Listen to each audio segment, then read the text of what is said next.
Se balader seul dans les airs, c'est aujourd'hui presque accessible à tous grâce au FPV ou vol en immersion à partir d'un drone.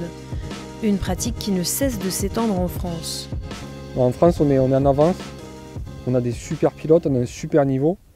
On le voit dans les compétitions internationales, on arrive à avoir des super bons résultats et même les étrangers sont étonnés d'avoir un si bon niveau en France. Depuis toujours, ce passionné rêve de voler.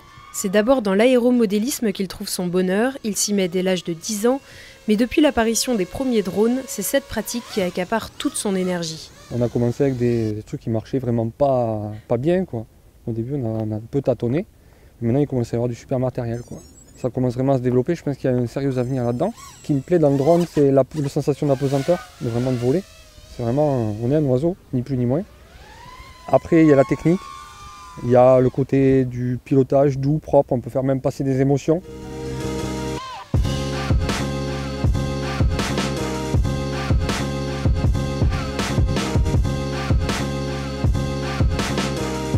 Ce qui est un peu regrettable, c'est ceux qui achètent un drone et qui croient que ça se fait tout seul.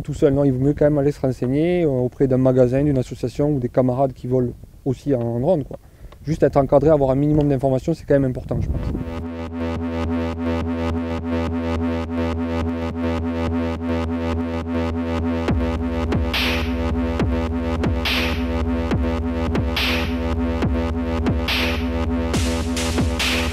Bienvenue au Space Droner, premier parc de loisirs de drones en Europe.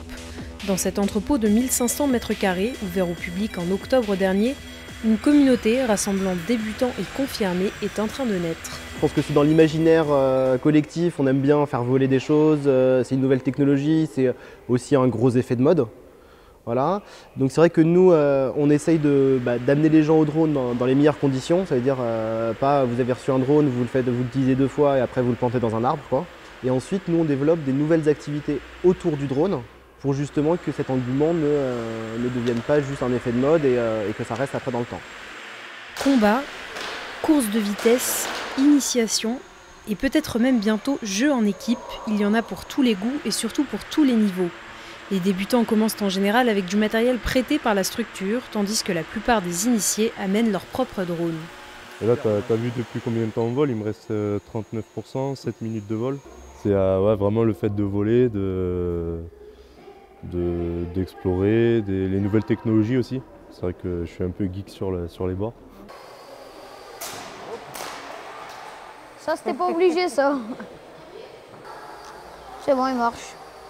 Là, par exemple, je vais à 0 km/h. Quand j'accélère, là, ça me met la vitesse là sur le côté. J'ai vu un reportage où il disait que c'était un peu un métier d'avenir. Et donc, c'est pour ça que je commence à m'y intéresser. Près de 400 000 drones ont été vendus en France l'année dernière, soit 4 fois plus qu'en 2014, une augmentation qui devrait, selon les spécialistes, se confirmer dans les prochaines années.